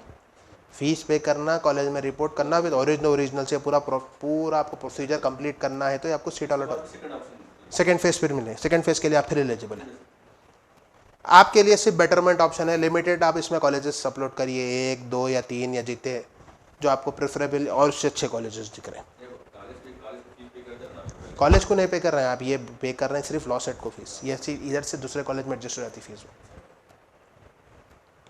आपकी फीस आपके कॉलेज के पास नहीं जाती, सिर्फ लॉ सेट कन्वीनर को जाती सारी फीस। लॉ सेट कन्वीनर आपको एक्स कॉलेज से जेड कॉलेज में ट्रांसफर कर देते आपकी फीस, या डिफरेंस ऑफ द अमाउंट है, ये एक्स कॉलेज की फीस बढ़ के थी तो आपको रिटर्न हो जाती एक्स्ट्रा अमाउंट, या कम थी तो आप एक्सेस चालान पे करो बोल के आता आपको।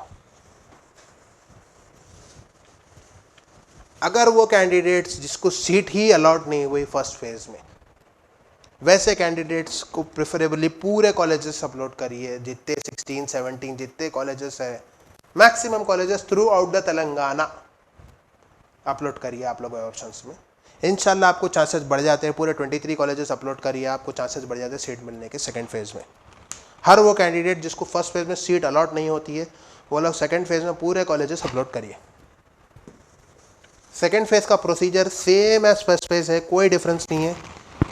अगर कोई कैंडिडेट ऑलरेडी जिनका लिस्ट ऑफ रजिस्टर्ड कैंडिडेट में नाम आ गया तो उनको वापस वेरिफिकेशन, ओरिजिनल वेरिफिकेशन कराने की ज़रूरत नहीं है। सिर्फ आपको वेब ऑप्शंस तक वेट करना है, जिस दिन वेब ऑप्शंस खुलेंगे उसी दिन आपको वेब ऑप्शंस अपलोड करना है। वेब ऑप्शंस अपलोड होने के बाद आपको वापस सेम वही प्रोसेस कंटिन्यू होगा जो फर्स्ट फेज में था, कि आपको अलॉटमेंट लेटर आएगा। अलॉटमेंट लेटर अगर आप प्रीवियसली जो कॉलेज में आपको फर्स्ट फेज में अलॉट हुआ और सेकंड फेज का वही कॉलेज है तो आपको कुछ नहीं करना है। अगर आपका कॉलेज चेंज हो गया है तो आपको जो प्रीवियस फर्स्ट फेज में जो कॉलेज में आपको सीट अलॉट हुई थी वहाँ से अपने ओरिजिनल्स वापस लेना है। जो भी स्पेशल फीसेस पे करे थे आप उसके लिए रिटर्न क्लेम कर लीजिए, और जो आप चालान पे करे थे ओरिजिनल चालान ले लीजिए वहाँ से, और आपको जो जेड कॉलेज में जो सीट अलॉट हुई वो जेड कॉलेज में जाकर रिपोर्ट करना रहेगा। ठीक है। और वो कैंडिडेट जिसको सिर्फ सेकंड फेज़ में सीट अलॉट हुई, फर्स्ट फेज़ में नहीं है, उनको वही प्रोसेस करना है जो फर्स्ट फेज़ में दूसरे कैंडिडेट्स किए, कि आपको अलॉटमेंट लेटर डाउनलोड करना है, ज्वाइनिंग लेटर डाउनलोड करना है, फ़ीस पे करनी है अगर आप फ़ीस पे कर रहे हो या जीरो फीस कैटेगरी में है। उसके बाद कॉलेज में रिपोर्ट करना है with all the originals and TC with 2 sets of copies. ये पूरा इंशाल्लाह प्रोसेस रहेगा। ये होने के बाद ये जैसा कंप्लीट हो जाएगा, इसके बाद एक सेट ऑफ एडमिशन्स होते हैं, उसको कहते हैं स्पॉट कैटेगरी।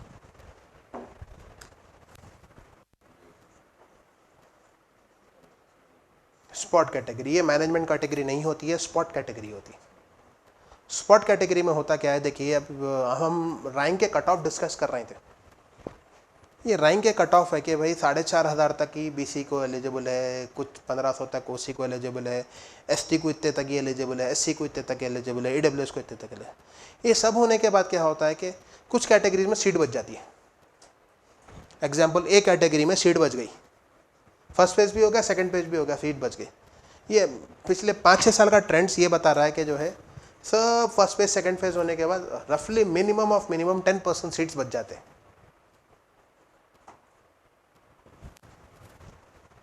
ये 10% ऑफ द सीट्स जो है स्पॉट कैटेगरी में आते हैं। ओके, स्पॉट कैटेगरी में स्पॉट नोटिफिकेशन अलग से आएगा वेबसाइट पे। स्पॉट नोटिफिकेशन की डेट आएंगी, जिस दिन भी डेट आएंगी उस दिन आपको आपके डिज़ायर्ड कॉलेज में स्पॉट की डेट रहेंगी कि वो कॉलेज के लिए इतने सीट्स बचे हुए हैं, इसमें आप जाके स्पॉट में रिपोर्ट करिए। आप प्रेफरेबली अपना जो भी डिज़ायर्ड कॉलेज है XYZ, वो कॉलेज में आप जाएंगे with all the originals and fees, complete fees, originals और 2 सेट जीरोक्स के साथ आप जाएंगे। वहीं का वहीं इंटरनल 10% सीट्स में कितने लोग रिपोर्ट करना है, कितने लोग आए हैं, उन सब के बीच में मेरिट बेसिस पे सीट अलॉट होगी, चाहे वो रैंक होगा।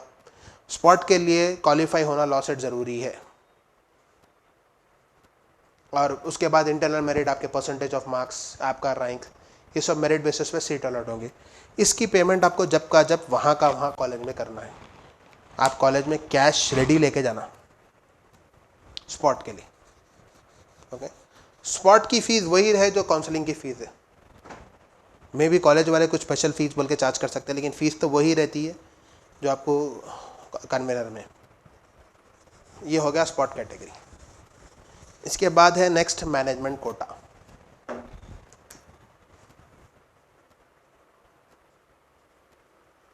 मैनेजमेंट कोटा सीट्स 20% सीट्स होते हैं।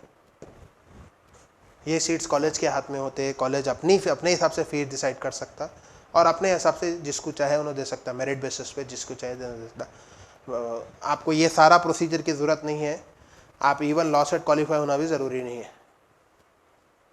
इसकी भी ज़रूरत नहीं है इसमें। ये क्वालिफाई नहीं हुए तो भी आप मैनेजमेंट कोटे में कोई भी अपने डिज़ायर्ड कॉलेजेस में जाइए, वहाँ जाके आप वहाँ पे फ़ीस की बात करिए। मैनेजमेंट कोटा सीट थोड़ा कमर्शियली कमर्शियल स्केल में होती है, हाई वैल्यू सीट बोलते हैं उसको, हाई वैल्यू सीट रहती है। Fees can go up to, fees के साथ आपको इसमें डोनेशन भी देना रहता है। Donation can go up to 2 lakh rupees और maybe 3 lakh rupees also, depending on demand and supply. Simple economics है डिमांड एंड सप्लाई का। इसमें डोनेशन होगा, अलग से फीस होगी। फीस भी कन्वेनर फीस से ज़्यादा होती है। इसमें 2 से 3 लाख रुपए डोनेशन चार्ज करते हैं कॉलेजेस। हर कॉलेज का अपना अपना है, कोई एक कॉलेज बोल के नहीं है, हर प्राइवेट कॉलेज का अपना।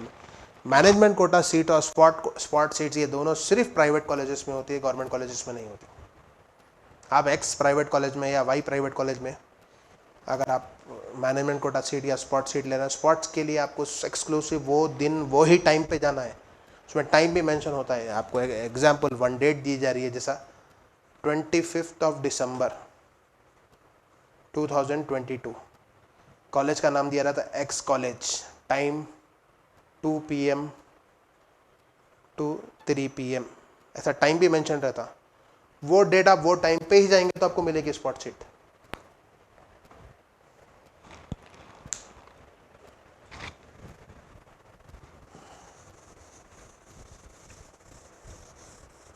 तो ये 4 हमारे एडमिशन के मेथड्स है। काउंसलिंग के through, first counselling, second counselling, उसके बाद अगर नहीं मिलती है तो स्पॉट कैटेगरी या तो मैनेजमेंट कोटा, कोई भी कॉलेज में जाइए, जाके वहाँ से उनसे बात करिए, जो भी फ़ीस है कॉलेज की डिमांड के हिसाब से फ़ीस है पे करिए, आपको सीट अलॉट हो जाएंगे। स्पॉट कैटेगरी के लिए लॉ सेट मैंडेटरी है, मैनेजमेंट कोटे के लिए लॉ सेट मैंडेटरी नहीं है। बाकी सारे रूल्स सेम है मैनेजमेंट कोटे के लिए कि डिग्री में 45% मार्क्स होना, चाहे वो स्पॉट कैटेगरी हो, चाहे वो काउंसलिंग से आइए, चाहे वो आप मैनेजमेंट कोटे में आइए, एक रूल सबके लिए कॉमन है, डिग्री में 45% रहना। सेकेंड रूल है कि अगर आपका एजुकेशन तेलंगाना के बाहर है, आउटसाइड ऑफ तेलंगाना, उस सूरत में आपको इक्वलेंसी सर्टिफिकेट उस्मानिया यूनिवर्सिटी से लेना है। ये 2 डॉक्यूमेंट्स आपको मैनेजमेंट कोटे में भी अगर आप सीट ले रहे हैं तो ये दो चीज़ें होना ज़रूरी है। आउटसाइड तेलंगाना के जो भी कैंडिडेट्स जिसका भी एजुकेशन तेलंगाना के बाहर हुआ या तेलंगाना में उस्मानिया यूनिवर्सिटी के बाहर हुआ, ऐसे कैंडिडेट्स इक्वलेंसी सर्टिफिकेट लेंगे और उनका परसेंटेज 45 एंड अबव होगा। ये 2 ही चीज़ें हैं इसमें रिक्वायर्ड। ओके, इसमें कोई डाउट, किसी को कोई डाउट? क्या होगा, कैसा होगा? अगर आज या लेटेस्ट स्टेज में कभी भी किसी कैंडिडेट्स को डाउट आती है तो आप खान सैन एसोसिएट्स में आइए, आप यहाँ पे आके रिसेप्शन में मुलाकात करिए, आपके ग्रीवियंस दीजिए, इंशाल्लाह उसको एड्रेस किया जाएगा और एक व्हाट्सएप ग्रुप बनाया जाएगा, उस पर सारी डिटेल्स टाइम एंड अगेन आपको अपडेट की जाएगी। Web options, counselling, first phase,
counselling में जो सीट अलॉट होंगी या स्पॉट कैटेगरी में जो सीट अलॉट होंगी वो सीट तेलंगाना गवर्नमेंट की तरफ से उसकी फ़ीस डिसाइड होंगी।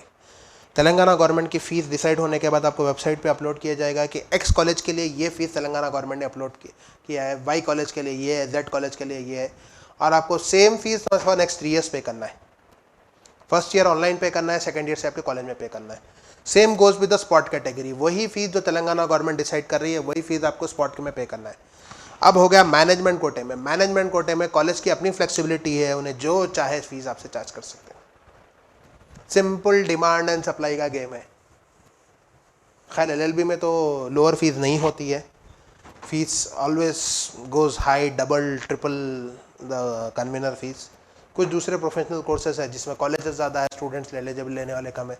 एग्जाम्पल एमबीए है, एमबीए में कई कॉलेजेस ऐसे हैं जिसमें गवर्नमेंट की फ़ीस 60,000 है, 70,000 है, और वही मैनेजमेंट कोटा आपको 40,000 में दे देते हैं seat. Reason demand and supply का है। एलएलबी में डिमांड ज़्यादा है, सप्लाई कम है। इंशाल्लाह 2-4 साल में थोड़े और कॉलेजेस खुलने के इम्कान है। एक और एक एक्सक्लूसिव माइनॉरिटी इंस्टीट्यूशन, ये साल तो चांसेस बहुत कम है, फर्स्ट फेज़ में तो इम्पॉसिबल है। सेकेंड फेज़ में अगर उन्होंने लकी है आ गया तो हो सकता, नहीं तो चांसेस नहीं है। इंशाल्लाह नेक्स्ट ईयर और एक माइनॉरिटी इंस्टीट्यूशन बल्लागुड़ा में खुल रहा है। तो माइनॉरिटी कैंडिडेट्स के लिए एक अच्छी न्यूज़ ये है कि जो है नेक्स्ट ईयर एक और एक माइनॉरिटी कॉलेजेस खुल रहा है। पूरा पेपर वर्क उनका ऑलरेडी कंप्लीट हो चुका है, इंस्पेक्शंस थोड़े पेंडिंग है। प्रेफरेबली भी ये चांस तो ये साल तो नहीं होगा, नेक्स्ट ईयर हो जाएगा। और कोई क्वेश्चंस? BBLLB आपको महात्मा गांधी लॉ कॉलेज एलबी नगर और Sultan law college Banjara Hills, 2 colleges में है।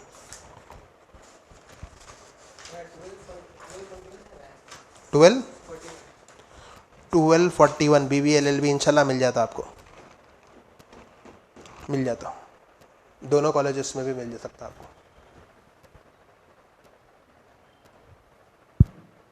यूनिवर्सिटी का OC category BC, university college of law और PG कॉलेज ऑफ लॉ भी प्रेफरेंस में दीजिए आप, उसमें दोनों भी सीट्स अवेलेबल है।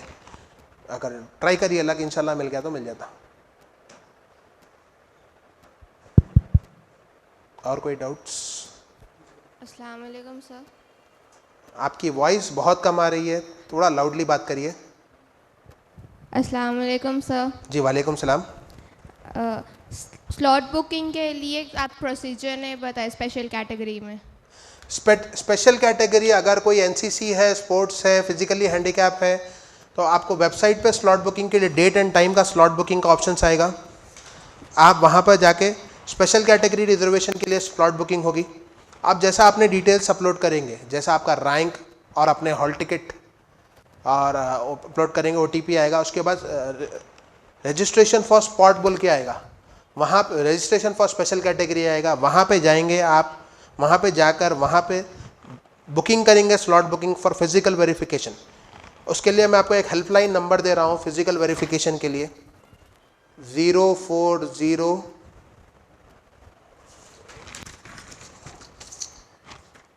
719030016। इस नंबर पे आप कॉल करिए अगर आपको कोई डाउट हो रहा है, फिजिकल वेरिफिकेशन आपका नहीं हो पा रहा है तो। फिजिकल वेरिफिकेशन के लिए आप स्लॉट बुक करेंगे। फिजिकल वेरिफिकेशन के लिए आपको online counselling centre Osmania university के पास में है, professor G Ram Reddy centre for distance education के पास में है, यहाँ पे जाना है। इसके अलावा उन्होंने कुछ और सेंटर्स भी बनाए हैं, मैं आपको वो भेज देता हूँ। और स्पेशल कैटेगरी का जो रिजर्वेशन है वो भी आपके सामने डिस्कस कर देता हूँ मैं। PH physically handicap category 3%, cap 2%, NCC 1%, sports 0.5%। और इनके वेरिफिकेशन सेंटर्स जो है LLB 3YDC और 5YDC के लिए professor G Ram Reddy centre for distance education Osmania university के पास एक सेंटर है, और एक्सक्लूसिव 3YDC के लिए आपको अगर स्पोर्ट्स कैटेगरी में है तो निज़ाम कॉलेज में भी एक फिजिकल वेरिफिकेशन सेंटर है। ये दो सेंटर्स में आप कहीं पे भी जाके आप स्लॉट बुकिंग करके आप जा सकते हैं। और इसके लिए जो डेट्स जो अवेलेबल है वो है 14 नवंबर, 15 नवंबर, 16 नवंबर। ये 3 दिनों में से कोई भी आपको दिन आपको सेलेक्ट करके जाना है। स्पोर्ट्स वालों के लिए एक्सक्लूसिव 16 नवंबर है एट निज़ाम कॉलेज। बाकी दूसरे कैटेगरीज के लिए 14 और 15 नवंबर को आपको उस्मानिया यूनिवर्सिटी में फिजिकल काउंसलिंग सेंटर में अवेलेबल है। कोई डाउट है तो इस नंबर पे फ़ोन कर लीजिए आप, ये हेल्पलाइन नंबर है यूनिवर्सिटी का, इस नंबर पे फ़ोन करके जा सकते हैं। इसकी हेल्पलाइन नंबर की टाइमिंग है 10 to 5। ओके, और कोई डाउट? जी सर। उस्मानिया यूनिवर्सिटी में कोई चांसेस है एडमिशन के 800 अंदर का रैंक आया तो? 3YDC 5YDC? 5YDC 800 रैंक 800 के अंदर आया। कैटेगरी BCE 800 में उस्मानिया यूनिवर्सिटी में मुश्किल है, अलबत्ता आपको PG कॉलेज में मिलने के चांसेस है। PG college Basheerbagh. हाँ ठीक है। और कोई क्वेश्चंस? जी नहीं, शुक्रिया। और कोई डाउट्स? किसी को कुछ डाउट्स है?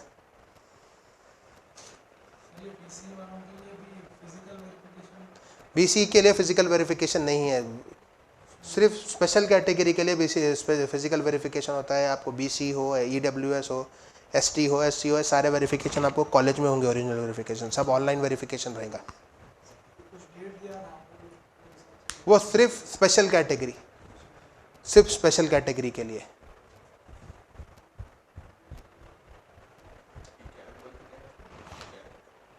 कैप एक स्पेशल कैटेगरी है, मैं आपको डिटेल्स उसके पूरे रिसेप्शन पे दे देता हूँ, उसको स्टडी कर सकते हैं आप।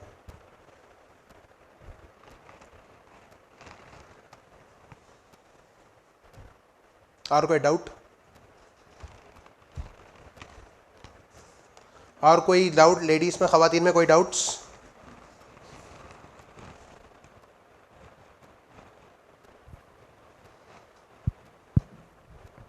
सर, जी, स्पेशल कैटेगरी में स्लॉट बुकिंग के बाद में भी चांसेस कम रहेंगे ओयू में? स्पेशल कैटेगरी में मैं आपको बता, स्पेशल कैटेगरी क्या है आपकी वो बोलिए। एनसीसी। एनसीसी के लिए 1% है। अगर आप 1% मतलब देखिए, एक सीट आएंगी एनसीसी के लिए, वहाँ पे सिर्फ 60 सीट से बीएलएलबी में एक सीट आएंगे। आपसे ऊपर अगर कोई रैंक होल्डर नहीं है तो डायरेक्ट आपको मिलती है वो सीट। ठीक है।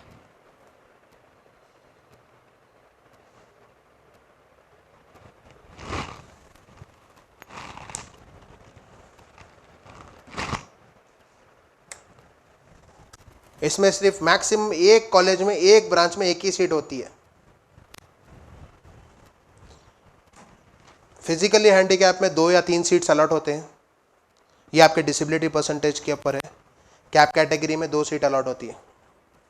खैर कैप कैटेगरी में माइनॉरिटी कैंडिडेट्स बहुत कम है, नहीं क्या बराबर मिलते हैं आपको। स्पेशल रिजर्व फोर्सेस के कैंडिडेट्स है ये, जो आर्म फोर्सेस वालों के बच्चे रहते उनको अलॉट होती है सीट। एक्स सर्विसमैन है उनको अलॉट होती है सीट। और कोई डाउट?